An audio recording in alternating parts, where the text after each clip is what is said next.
The mist in China's Hunan province does not merely sit upon the land. It breathes as a living, sentient entity, a heavy, translucent veil that clings to the jagged edges of a realm that defies the conventional laws of human geography and physical reality. As the first pale, ethereal light of dawn bleeds through the humid haze, the silhouettes of over 3,000 towering sandstone sentinels begin to emerge from the void, creating a landscape so surreal that it feels like a glitch in the very fabric of the Earth's crust. This is Zhangjiajie, the crown jewel of the Hunan scenic area, a place where the vertical has completely and utterly conquered the horizontal, leaving the observer in a state of perpetual vertigo and profound wonder. For centuries, this labyrinth of quartz sandstone pillars remained a ghost in the collective consciousness of the outside world, tucked away in the rugged folds of the mountains where maps grew silent. It was the ancestral sanctuary for the Tujia, Miao, and bi-ethnic minorities, tribes who looked at these peaks not as geological anomalies to be measured by scientists, but as the petrified remains of a celestial army, a forest of stone where the spirits of gods and ancestors whispered through the ancient pines. To understand the majesty of what the modern world now calls the Avatar Mountains, one must embark on a journey back through a span of time so vast it renders the entirety of human history a mere heartbeat in the silence of the cosmos. Over 380 million years ago, during the Devonian period, this entire region was submerged beneath a shallow, restless, tropical ocean. Billions of tons of quartz-rich sand settled on the seabed, layering over millions of years into thick, compressed beds of sandstone. The transformation of this submerged world began approximately 30 million years ago, when the massive Indian tectonic plate collided with Eurasia, a cataclysmic slow-motion event that thrust the ancient seabed upward into a high fractured plateau. But a plateau is merely a raw block of marble. It requires a master sculptor to find the art within. And in Zhangjiajie, that sculptor was the unrelenting, patient force of water. Hunan's subtropical climate provided the perfect conditions for a process known as physical and chemical denudation. Rainwater, turned slightly acidic by atmospheric carbon, seeped into the vertical joints and cracks of the sandstone.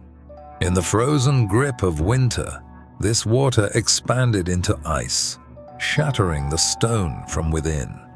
In the torrential rains of the summer monsoons, the resulting debris was washed away, deepening the gashes in the earth.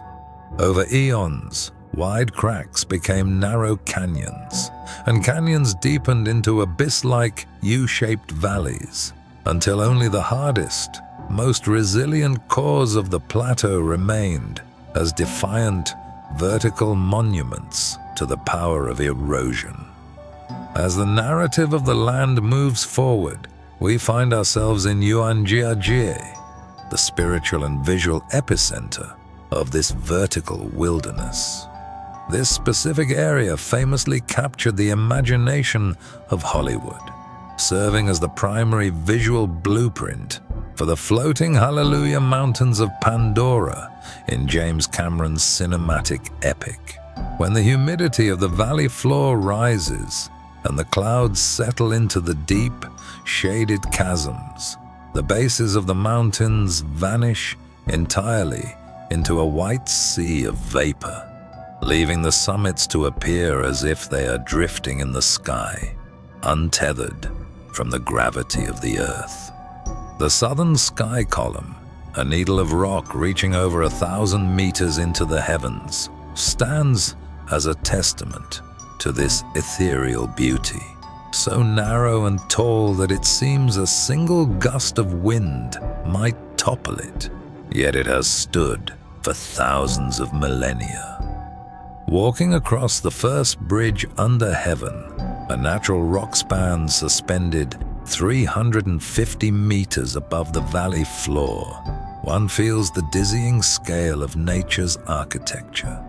This bridge is a precarious thread of stone that has stood since before the dawn of modern civilization, a symbol of the fragile, ancient connection between the solid earth and the shifting heavens. Nearby, the Bailong elevator represents man's most audacious attempt to harmonize with this rugged landscape. As the world's tallest outdoor elevator, it carries passengers up a sheer, dizzying vertical cliff in a matter of seconds, offering a sudden, explosive reveal of the spirit soldiers gathering. A dense, crowded cluster of hundreds of thin peaks that resembles an army standing at attention. It is a moment where the boundary between human technology and primordial nature blurs into a single, breathtaking ascent, a vertical journey that mirrors the upward growth of the mountains themselves. Yet, Zhangjiajie is not merely a triumph of geological mechanics. It is a repository of deep human legend and cultural memory.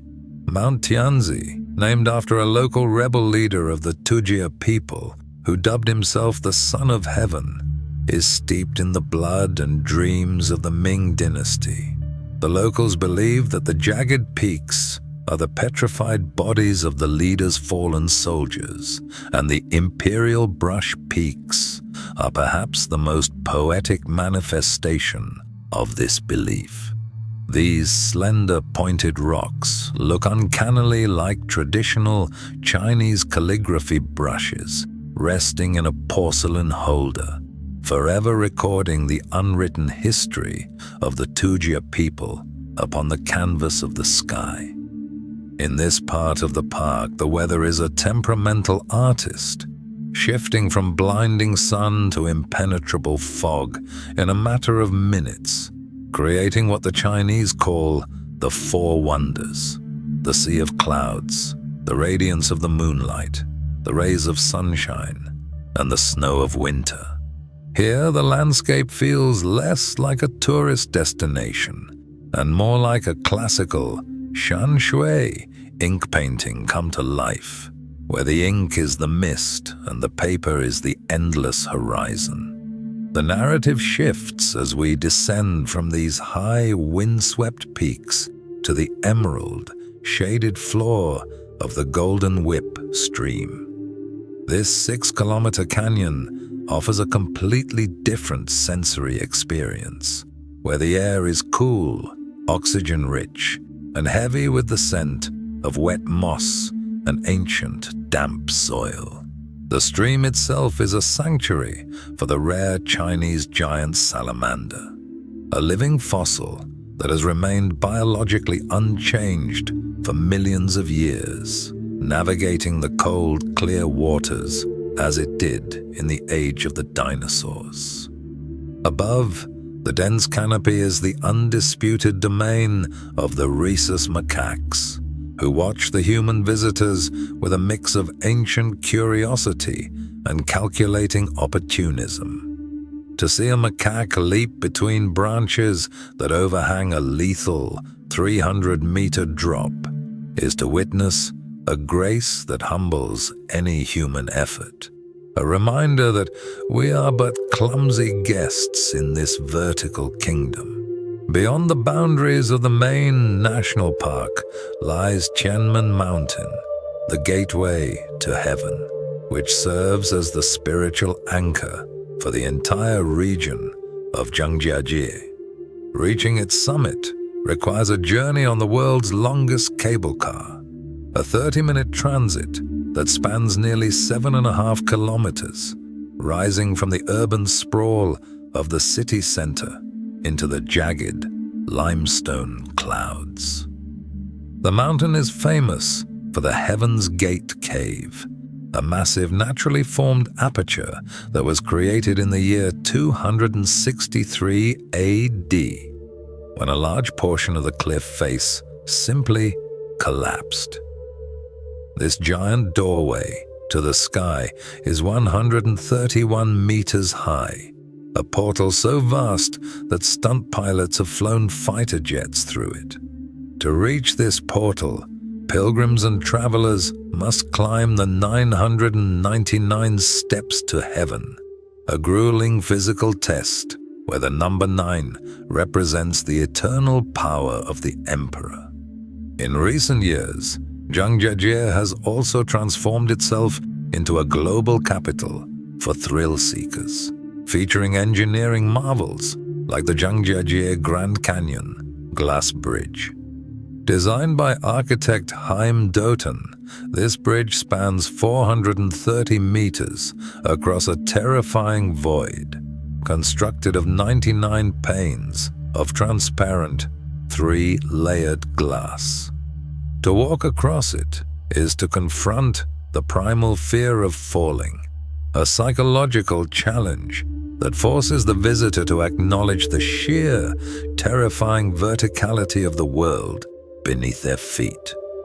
On Tianmen Mountain, the Walk of Faith offers a similar experience, where a narrow glass path is bolted directly into the side of a cliff at an altitude of over 1,400 meters.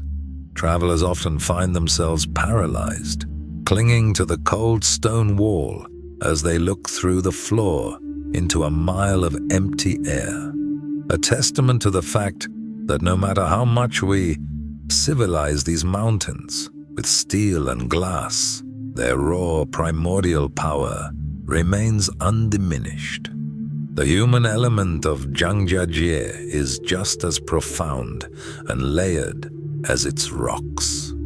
The Tujia people have lived in these shadows for over 2,000 years, developing a culture that is a direct response to the landscape. Their traditional architecture, the Diaojiao Lu, or stilted wooden houses, allows them to build stable homes on slopes so steep that no other structure could survive. Their music, their food, and their rituals, such as the famous crying wedding, are all imbued with the spirit of the mountains, a mix of resilience, melancholy, and soaring beauty. As night falls over the valley, the mountains themselves are often transformed into the world's largest outdoor stage. In the Tianmen Fox Fairy Show, hundreds of performers recreate ancient folk tales in a natural amphitheater where the scenery is not painted wood, but the actual illuminated peaks of Zhangjiajie. This integration of human art and natural wonder creates a bridge between the ancient mythologies of the past and the technological spectacles of the present. Conservation of this fragile paradise is a monumental, ongoing task, as the Chinese government struggles to balance the economic benefits of 30 million annual visitors with the geological and biological fragility of the UNESCO World Heritage Site. The use of electric buses, the strict regulation of waste, and the banning of private vehicles are all parts of a silent war to ensure that these pillars stand for another 30 million years. In the end, Zhangjiajie teaches us about the philosophy of the vertical. It is a place where we are forced to look up, away from our screens and our mundane horizontal lives, towards something infinite. It is a place of Taoist harmony, where the hardness of the quartz sandstone meets the absolute softness of the morning mist, and where the permanence of the peaks contrasts with the fleeting transience of the clouds. Every grain of sand that falls from a cliffside, Every drop of water that carves a new groove in the stone is a tiny, silent chapter in a book that will never be finished. To walk through Zhangjiajie is to walk through the very mind of the planet, a complex, jagged, and beautiful dream that persists long after the traveler has returned to the world of the flat and the familiar. It is the eternal echo of the Wulingyuan wilderness, a story written in stone, water, and time, waiting for anyone brave enough to stand on the edge of the abyss and see not just the depth, but the beauty of the fall.